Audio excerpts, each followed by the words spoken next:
Ma'al usri yusra. Bersamaan dengan kesulitan itu ada kemudahan.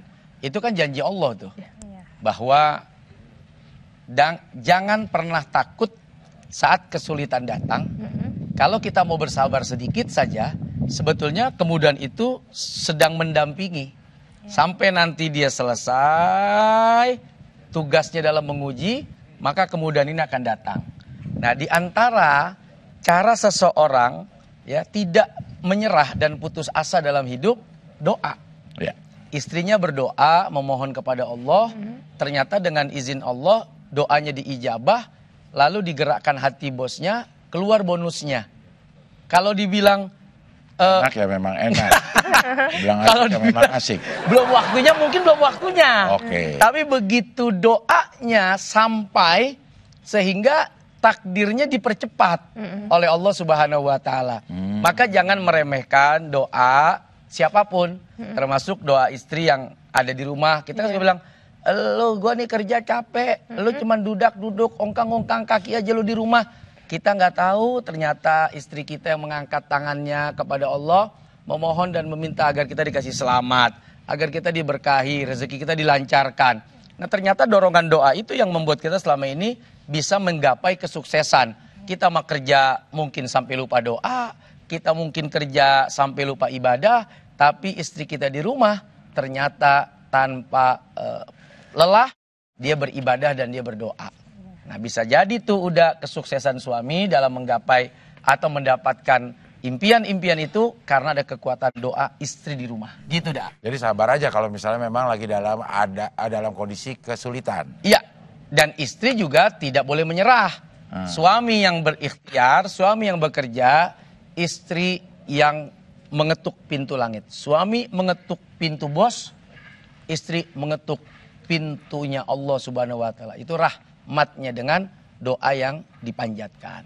Oke, Bu Dewi mungkin ada yang mau ditanyain? Oh iya Ustaz, saya ingin bertanya Ustaz, bagaimana ya Ustaz cara berprasangka baik kepada Allah Subhanahu wa taala di tengah badai kehidupan?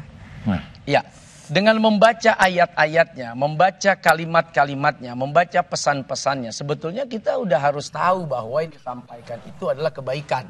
Gini, sebelum kebijakan itu dilakukan, biasanya pemerintah akan membuat aturan, undang-undang misalnya, atau perpres misalnya, atau pergub misalnya, atau perda misalnya.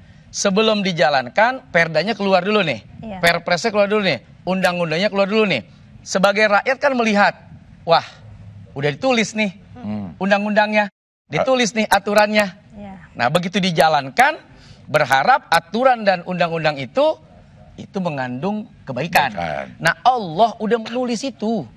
Takdir-takdir kita itu, perjalanan kita udah ditulis oleh Allah. Dan janji-janjinya sebelum kita lahir, dalam Al-Quran tuh udah disampaikan.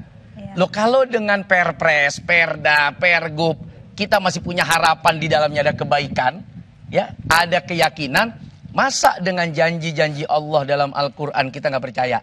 Nah, itu yang bikin kita tenang udah ketika kita membaca ayat-ayatnya. Dan kita yakin setiap yang diberikan dari keputusannya itu yang terbaik. Kita menyangka jelek, ternyata itu baik. Kita menyangka baik, ternyata itu tidak layak untuk kita.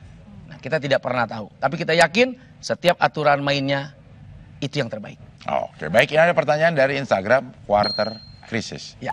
Assalamualaikum Ustadz. Waalaikumsalam. 2 bulan ini saya kena PHK, terus orang tua sakit. Saya sempat marah sama Allah Ustadz karena kondisi saya seperti ini. Sampai saya berkata, kenapa harus begini ya Allah? Ustadz, apakah Allah marah kepada saya sebagai hambanya yang sering mengeluh dengan keadaan saya? Ya. Membaca sejarah para nabi dan rasul mungkin akan mengingatkan kita untuk bersyukur. Ya Allah, mereka semua orang-orang mulia, dimuliakan, bahkan utusanmu, nabi-nabi dan rasul-rasul itu. Tapi bicara ujiannya udah, waduh, luar biasa, nggak ada ampun dah. Ibarat kalau mau dibandingkan, kualitas ujian cobaannya mereka lebih berat. Sehingga ketika kita membaca, kita jadi sadar, ya Allah, dengan banyak dosa, dengan kita yang banyak kurang syukurnya, kurang ibadahnya, ternyata cuma segini doang dikasih oleh Allah.